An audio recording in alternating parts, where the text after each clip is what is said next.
We are working our way through a series of lessons which is intended to unpack the mission statement for the Church on the Square, which is to revive the church, reach the city, and renew the culture.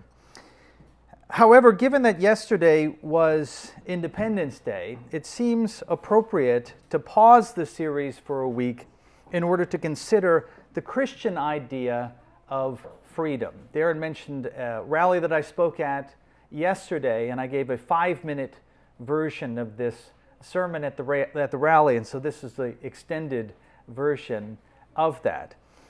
But in a sense, this is not really moving away from our series. Right now we're talking about reaching the city, talking about evangelism, and one of the things we're going to come to is a discussion on what the current cultural narratives are. What's the story that our culture tells about itself when it comes to meaning, purpose, and value. And one of the themes in that story concerns freedom. What is the conception of freedom? What does it mean to be free? So in a sense, what we're talking about now is something we'll come back to, but it just seems to make sense because the idea of freedom is on everyone's mind. Our two texts are these. The first one is a sacred text, comes from the Old Testament. It's Psalm 119, verse 45. I will walk in freedom, for I have devoted myself to your commandments. The second comes from John Adams. Statesmen, my dear sir, may plan and articulate for liberty, but it is religion and morality alone which can establish the principles upon which freedom can securely stand. The first thing to say about freedom is that it's a good thing. It's a state of being that every man desires.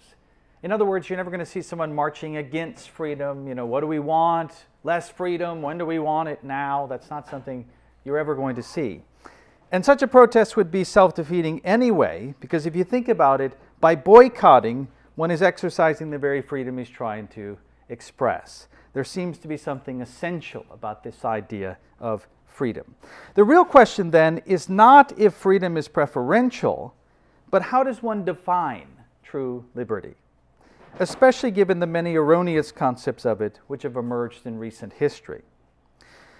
When the Soviet Union was dismantled in 1991 and the Iron Curtain finally lifted, Eastern Europeans jubilantly celebrated the freedoms they had long been denied.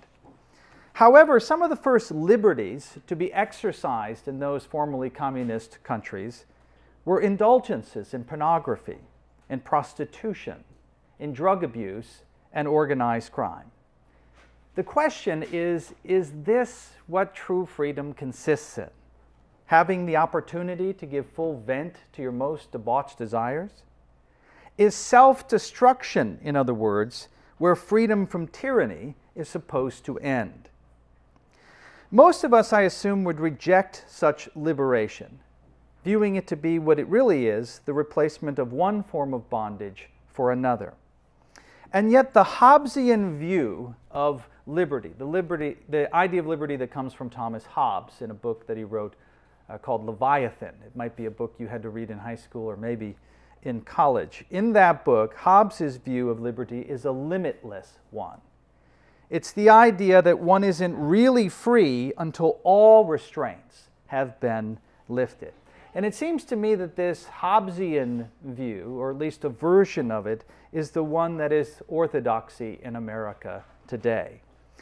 It's the oppositional stance, we might say, that we all take towards, first of all, our government, but of course some of that might go back to our founders. They were rather suspicious of human government in one sense.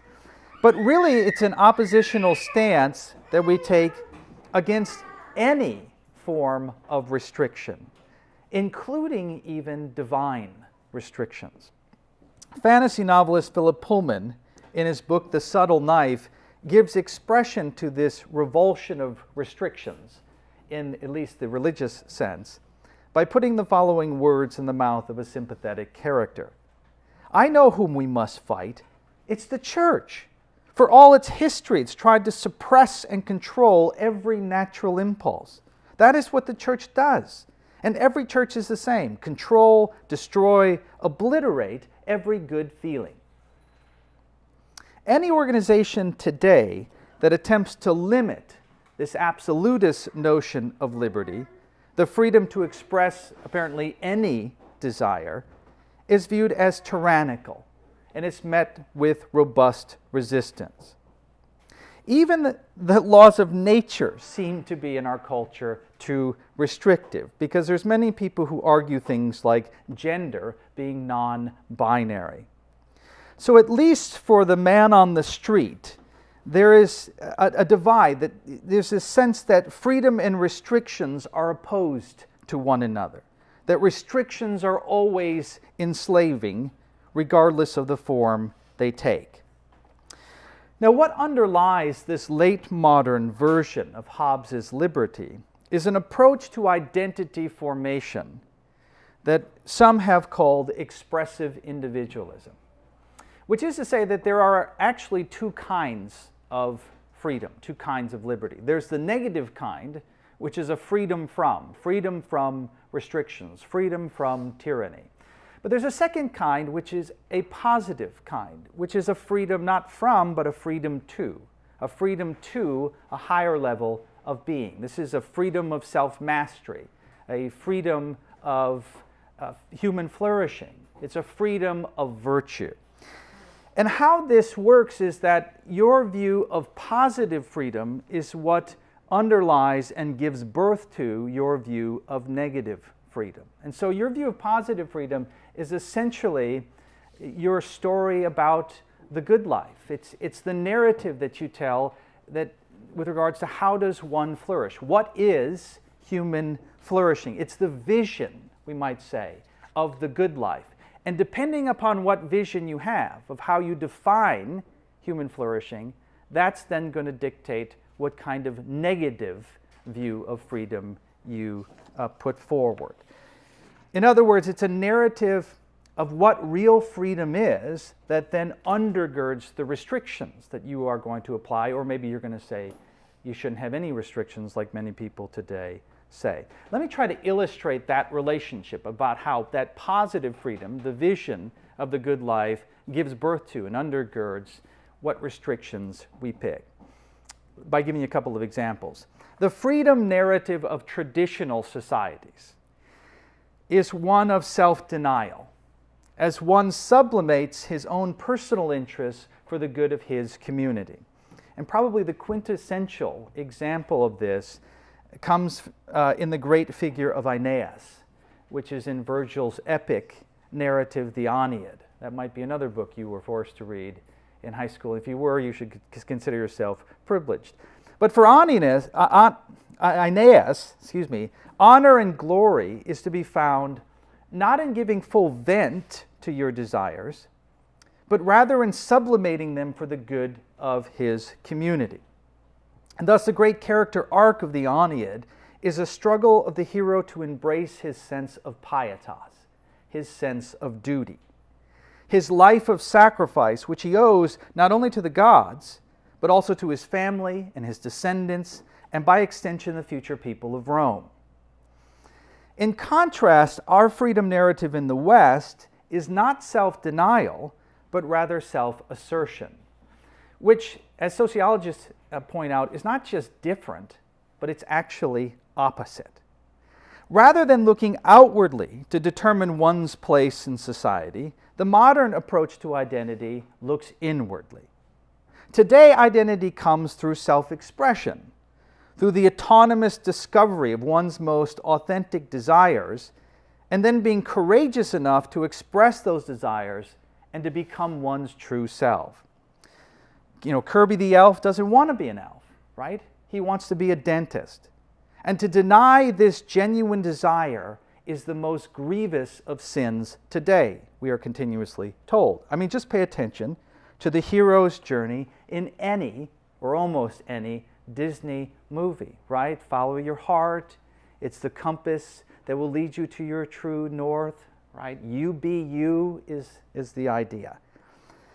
All of this, of course, is rooted in postmodernism, which denies that there is one meta-narrative, that there is one grand explanation of the history of the universe, that denies that there is one ultimate purpose for mankind. That's called what Aristotle called the telos of man, the end of man, the purpose of man. This idea that there is no ultimate purpose for man is a new idea. If you had told Aristotle that, oh yeah, man doesn't have any defined purpose, he would have thought you insane. Aristotle came up with 4 causes for why a particular thing comes about, why it comes into existence, or why there's a particular outcome. And in the modern world, we've gotten rid of his last cause, which he thought was the most critical, and that is the idea of the telos, the idea of the end, of the purpose of a particular thing. But because this is true, each person then gets to write their own story, right? And so therefore, to restrict a person's opportunity to pursue this hyper-individualized form of happiness is the greatest evil that you can do.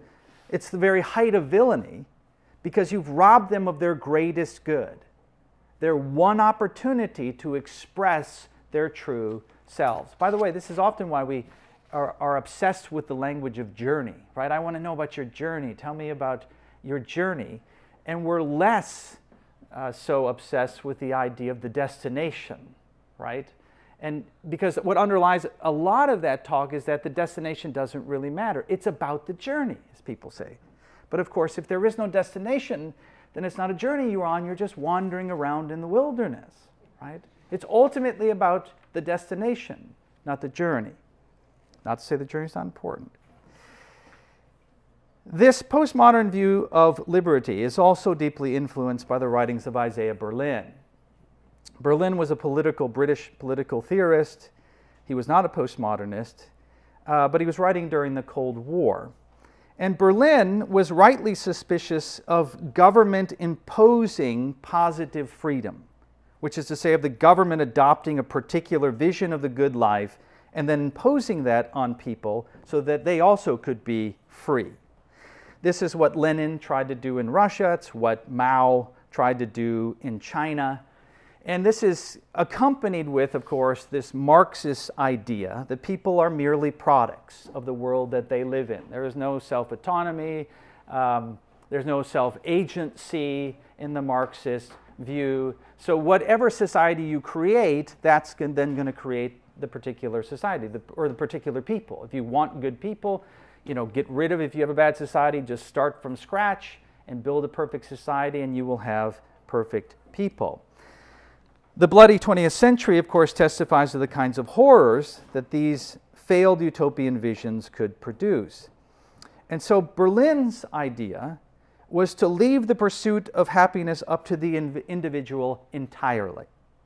The government's job was principally to get out of the way and to let man do his thing. And you might think, well, isn't that what the Founding Fathers taught? But it's not, actually. And the quote that we looked at from John Adams points to this truth. The principles of religion, the principles of morality, which is to say the vision of the good life, is what is to ground this notion of negative freedom, this notion of liberty. It's not just floating out there in space, but it's grounded in some view of the good life. So what Berlin's writings have done is it's created a real aversion to the government articulating a particular vision of eudaimonia, of this good life. Although, as we're going to see, and this is going to be the main critique, is that they do have such a vision, and they do communicate it, although it might be more indirectly. But here's the thing, everything they do is directed towards some end goal. Everything that a government does. If you're going to govern, the restrictions that you put in place are directed at some end goal, some particular concept of human flourishing. There's no way to avoid that. So Berlin's intentions were good, but I think ultimately they are naive. But they've actually become the norm. So I want to spend some time critiquing this modern or postmodern view of freedom. Now, even though this fetterless kind of freedom has seeped into the soil of common sense, that doesn't mean that it's free from significant shortcomings. So let me give you just a few. The first problem is the most obvious, and that's its impracticality. It doesn't take a brilliant philosopher like Charles Taylor to reach the conclusion that quote, "To have any kind of livable society, some choices have to be restricted, some authorities have to be respected, and some individual responsibility has to be assumed." Let me give you an example. Let's say that I look inside my heart, and this is not a confession, but I look inside my heart and I discover that my most authentic desire is to bludgeon my neighbor to death because his dog keeps knocking over my garbage can and he drags my garbage all over my yard. Most would agree that even if I was convinced that such self-expression would bring me profound happiness, nevertheless, murderous desires should be suppressed. Unless, of course, a woman wants to murder her unborn child for the sake of convenience. That we should be free to do. Notice, and the reason given is because that's her choice. Right? Now, why that language of choice? Well, it's an effective way to frame the abortion debate because for a society which has adopted the model of absolute negative freedom, choice is the ultimate ethic. Right? To deny choice is to deny freedom itself. It's to deny me my one opportunity to become the person I really am, and so therefore it's the greatest injustice. A more heinous crime, apparently, than even infanticide. But Taylor is right. Some restraints are necessary.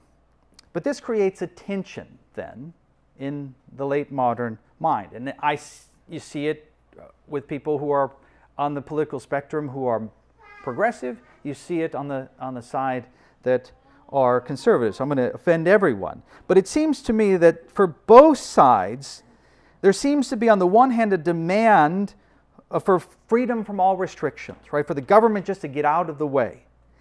And yet at the same time, they routinely demand certain restrictions be enforced, right? So for conservatives, they tend to argue for economic freedom, no government regulation of free market capitalism. But they demand restrictions on social issues like marriage and abortion. Progressives alternatively argue for freedom in terms of social issues, but demand heavy restrictions on markets, or at least that's how it's traditionally been broken down. And so it seems all agree, one thing they do agree upon is that some curtailment is necessary. But then the question becomes, how do we determine what these restraints will be? Who gets to decide what is allowable and what isn't? Because regardless of which set of guidelines you choose, notice, someone's freedom is going to be restricted. Someone is going to be prevented from becoming the person that they think they are. And so how do we decide whose liberty is worth trampling on? Many postmodern people have appealed to John Stuart Mill's harm principle in order to solve this particular dilemma. I'm not introducing a new dilemma. This is a dilemma that's been around a long time.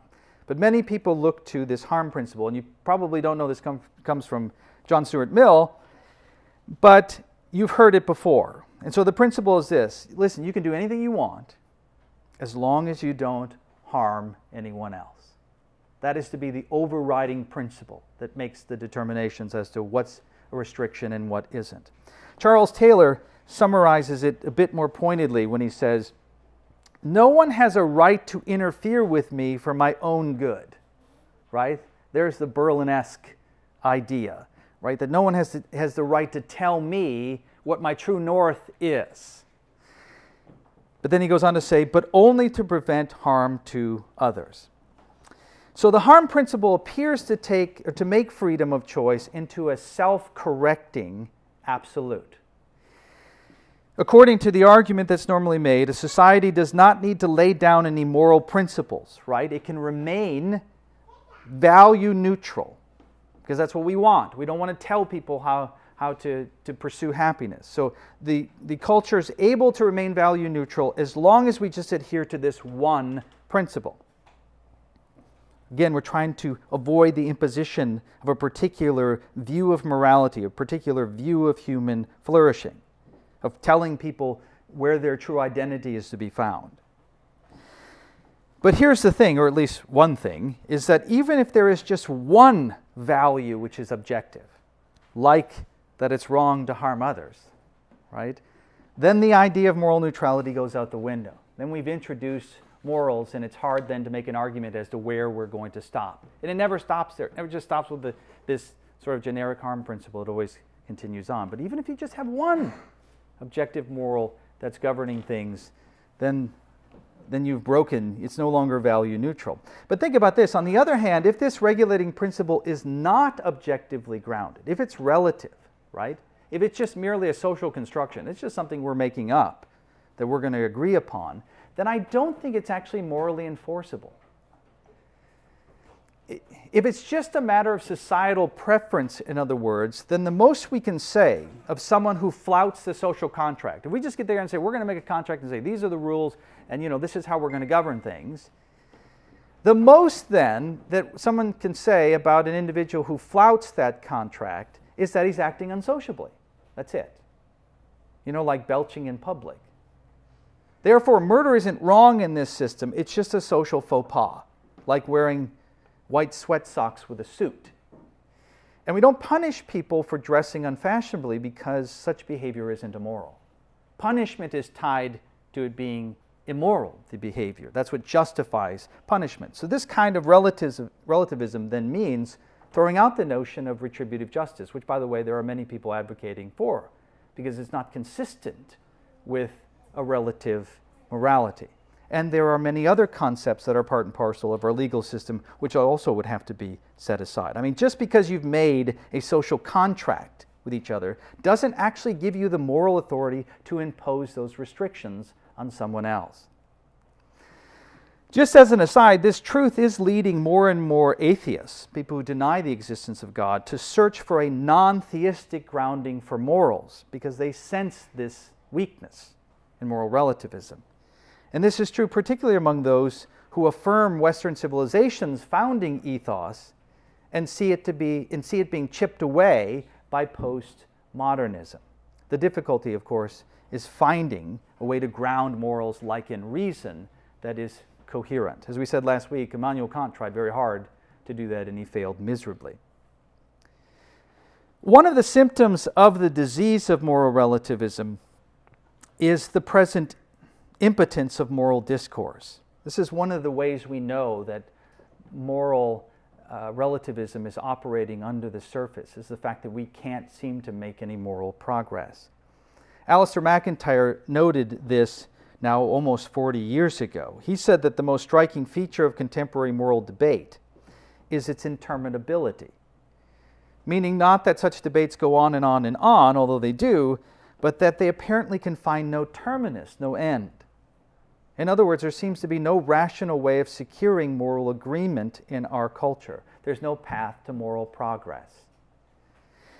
The second most notable feature for MacIntyre is its shrillness of the debate, right? The sort of shrieking hostility and name-calling. You're a racist, sexist, homophobe, Nazi, bigot, idiot, right? I think all of which I've actually been called. There might be one on there I haven't been called, and I'll work hard to be called by it by someone. But by the way, this has been going on for a long time too. This is not something that's new in the last couple of decades. As I said, MacIntyre wrote his most seminal work, After Virtue, I think in 1981, when he was making these points. So this is way before the current social upheaval. It's before, you might even argue, before the SJW, the social justice warrior movement, was given birth.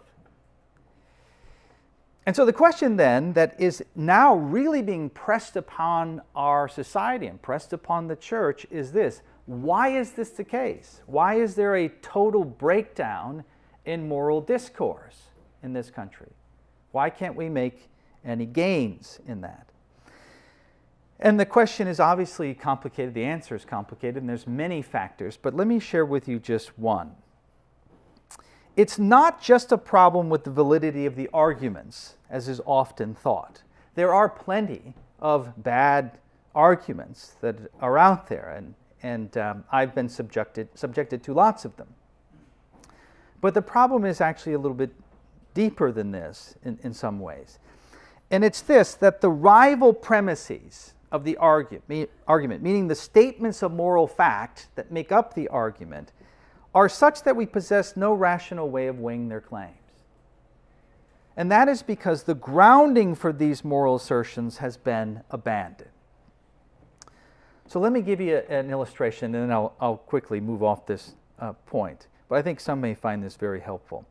Let me give you a typical moral argument, at least a structure of a typical moral argument, and I'll give it to you in deductive form. And all that means is there'll be two premises, two statements of fact, that if they're both true, then a third fact follows necessarily. A conclusion follows necessarily. Here's the argument. Premise 1, all persons deserve to be treated with dignity and respect. Premise 2, people with Down syndrome are persons.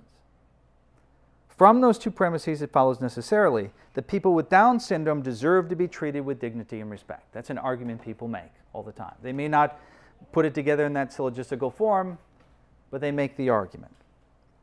And it's a valid argument. But here's the problem. How do we go about demonstrating through reason that these premises are true? How do you answer the 2-year-old's question of why, right? You say to your 2-year-old, oh, this is probably beyond the 2-year-old, but say to someone who's acting like a 2-year-old, you say, well, all persons deserve to be treated with dignity and respect. And what you're thinking is going to happen is someone's going to say, well, yeah, absolutely, right? I agree with you. But what if someone says, well, I don't know about that. What makes you think that's true? You know, why? Why are people worthy of that dignity and respect? All of a sudden you hit a wall, right? Most people do. First of all, they're shocked that you'd even suggest something like this. It's so ingrained in them from the culture. But they hit a wall. They can't, you know, on what grounds do I argue for something like this? To what does one appeal to demonstrate its truth? Well, let me give you one way to answer it. It's the Christian way. This premise, all persons deserve to be treated with dignity and respect, came into human consciousness through the teachings of Jesus of Nazareth and the Apostle Paul. This is a historical fact. It can't be denied. No one thought this way before Jesus, at least none in recorded history. And it's also perfectly consistent with the Hebrew notion of biblical anthropology, of what is man in a Hebrew view. If you go back to the opening chapters of Genesis, we see that man is made in God's image, that he is the imago Dei, that he is in fact the pinnacle of creation. That all of creation, in fact, was made for man as a dwelling place for God and man is to rule over that creation, to govern over it. So he is the pinnacle. He's made in the image of the immortal God. And so he has intrinsic dignity. And we should respect every human being. They shouldn't be treated, you know, like an animal or less than a man. So there's complete consistency there. But think about this. This idea is utterly inconsistent with the doctrine of man that's found in naturalism, the view that all there is nature. I mean, if man is just a glorified baboon at the end of the day, or C.S. Lewis said, a trousered ape. I know, glorified baboon's mine, and Lewis is his trousered ape, and I just cannot compete with Lewis. But upon what grounds do we assign to him greater dignity than any other species? I mean, if sharks, and I'll use sensitive language here, there's young people, if sharks spread their progeny through forced copulation, which they do, and it's shocking to us, but they do, why can't Homo sapiens do the same? If male sharks don't treat female sharks with dignity and respect, why do we assign such value restrictions upon the human species? It seems like what William Lane Craig calls speciesism. Right? It's like racism, but between species. What makes human beings more important than a barnyard full of pigs or a swarm of mosquitoes on this view? So these statements of moral fact, like that first premise, have been severed. Here's the problem. They've been severed from the conceptual framework which made them intelligible, the worldview which gave birth to them. And so now they just hang there, just a remnant from a long ago forgotten, despised culture. And they're then reduced to mere assertion. Statements really of mere preference. Murder is evil is really just to say that murder is icky. I don't like it. So from our rival conclusions, we can argue back to our rival premises, but when we arrive at our premises, argument ceases. And the invocation of one premise against another becomes a matter of pure assertion and counter assertion, and that's it. Statements of preference. I like chocolate ice cream, you like vanilla. Where do we go from there? How do we argue for one being better than the other using reason? These are just statements of preference. Such things cannot be decided by appeals to reason. And so the debate goes on and on and on, never gets anywhere, and eventually it devolves into nothing more than manipulation. Attempts to shame or scare our opponent into submission. And so we're just seeing the fruit of what's been going on for decades in our country. And moral relativism is at the heart of it. Now, even if the objectivity dilemma were to be resolved, concerning, we're going back to the harm principle now, right? I said if you have one objective moral truth, then you're being governed by a moral vision of the universe. Even if we set that aside, there are more problems than just that one. One is that this principle is based upon the assumption. Remember, the principle is that you can do anything you want as long as you don't harm someone. Okay? That's based upon the assumption that we all know what harm is, or that it can be defined without bringing in the baggage of an entire worldview. For example, some people believe that it harms no one for a man to consume pornography privately in his own home. Others counter, however, that such depravity will soon leave his house and harm society, or even that it harms society already because it creates an industry that mistreats women, or at least for the most part, it's women. Utah, for example, has declared it a public health crisis. Beneath these disparate conclusions about harm lie different understandings of right and wrong, of good and evil. In other words, any decision about what harms others is rooted in a specific view of human nature, and again, of human flourishing, each of which is part of a larger comprehensive view of the world. So even if we all agree that freedom should be curtailed if it harms someone, since we can't agree on what harm is, the principle is useless in practice. In other words, what the late modern man wants is an impossibility. He wants a system of value-neutral restraints that function just like objective moral values and duties. Or I should say that the only thing that can function in that way are objective moral values and duties. He wants to sever these restrictions from the moral values that ground them. And that's exactly what Adams was saying is impossible. If the government is going to do anything, then it must operate upon a certain set of values, like the freedom of speech, like the freedom of religion. Right? We could ask that question, well, what's so great about the freedom of speech? Right? Well, without the freedom of speech, it seems that there's this sort of inevitable chain that leads to not even having freedom of thought. Well, what's so great about freedom of thought? At some point, we're going to appeal to human flourishing. People need to think in order to flourish. Well, I disagree with your view of human flourishing. I don't even think human flourishing is important, right? There are these principles that undergird it. A notion of human flourishing, a vision of the good life, and every law, every restriction is crafted with that end goal in mind. Laws that don't just prevent harm, but that when obeyed produce true freedom, in other words. And that's what the psalmist is talking about in Psalm 119 of our text. This is the freedom of the soul that comes through particular restrictions. So freedom is not just this idea of freedom from all restraints, and then I'll be free.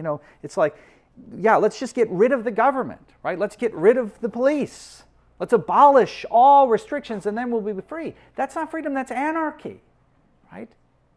And anything is actually better than anarchy, even tyranny.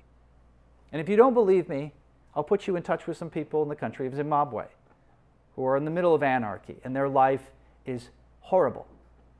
They'll take back the tyrant. In the scriptures, it talks about in James 2:12 this amazing idea. To a modern mind, this makes no sense at all, but James refers to God's moral law as the law of liberty. Right? In the modern mind, you got liberty on one side and you got law on the other. But James says, no, actually, this law is the law that will set you free. This is a freedom too, the higher level of being. Or the Psalter says, oh, how I love your law. Right? To the modern mind, that's like, oh, law, That's just someone coming along, it's just like a buzzkill. They're coming along and saying, no, you can't do this, can't do this, can't do this. And the psalmist is saying, I love your law, God. Because he's experienced the freedom that comes from obedience to it.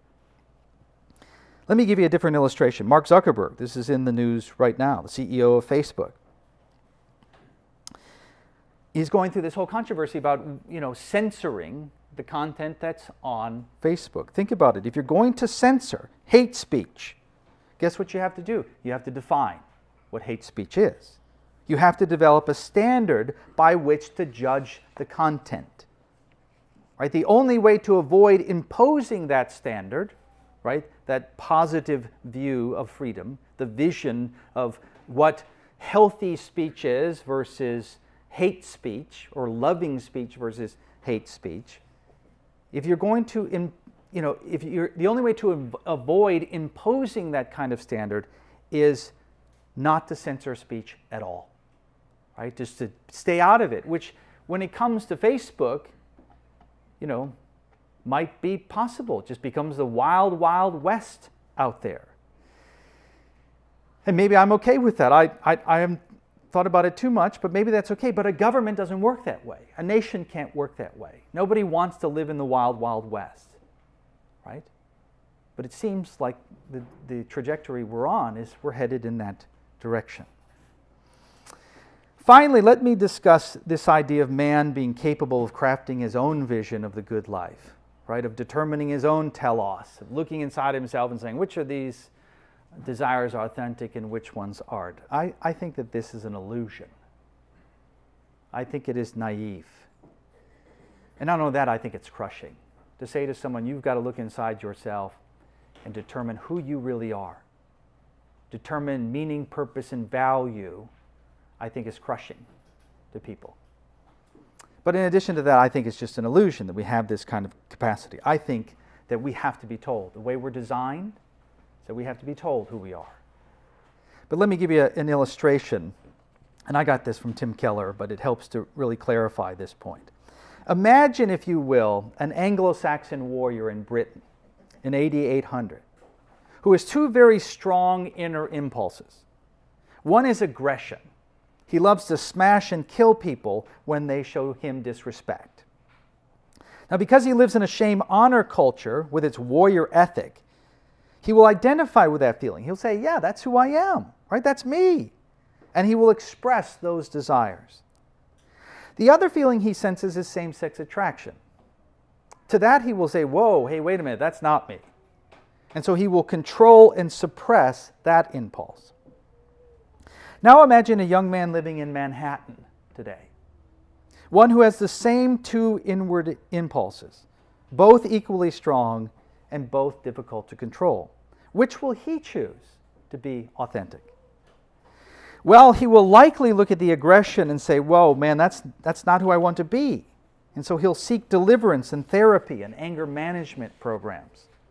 However, he will look to his sexual desire and conclude, that is who I am. Now, what does this thought experiment demonstrate? Well, primarily it reveals that our identity is not simply determined from within. That while we may think that we are sovereignly choosing which desires to express and which to reject, it's actually our culture who's ultimately making these decisions for us. All societies impose what Keller calls an interpretive moral grid, what we've been calling a vision of the good life. And it's that grid over which our various desires are sifted, or through which they are sifted, this particular grid. Or it's the vision that makes sense of the various desires and decides between them, gives value to different desires. And so it's this grid that determines which desires are me and should thus be expressed, and which are not me and thus must be suppressed. So it's this grid of interpretive beliefs, the worldview, not an innate, unadulterated expression of our feelings, which ultimately shapes our identity. In other words, most of us choose to be the selves our cultures command us to be. So you see, in either approach you can take the traditional approach, where culture in a more overt way tells you who you are, or you can take the postmodern approach, in which they're telling you who you are anyway, but in a more indirect way. Either way, the meaning, purpose, and value of our life is determined by the culture in which we live. We don't stand on neutral ground, in other words, to make these kinds of decisions. And yet, innately, we know that this approach is terribly insufficient. We don't like it, right? We don't think it's enough. Because not only does our heart ache for genuine freedom, but also for a sense of self which endures beyond the life of our culture. I mean, think about this. It's part of the reason why there are people who are looking back on generations before and utterly destroying them, because they're using a modern context, a modern moral grid, to judge people who had a different moral grid, right? We know that there's got to be something more to that, a sense of self that goes beyond just our current culture. But if our society is ill-equipped to tell us who we really are, then where will this abiding attestation come from? What interpretive moral grid can guide our hearts to genuine expression, to real flourishing? The truth is, our identity can only come from the one who made us, from our Creator. Only our Father can give us a proper name. And here's the thing, this is exactly what He's done, and we see it in Scripture. By naming us after His firstborn Son, Jesus Christ. And it's only by claiming this identity that the truth will be known. And it's the truth, as Jesus said, which will set you free. If the Son sets you free, then you are free indeed.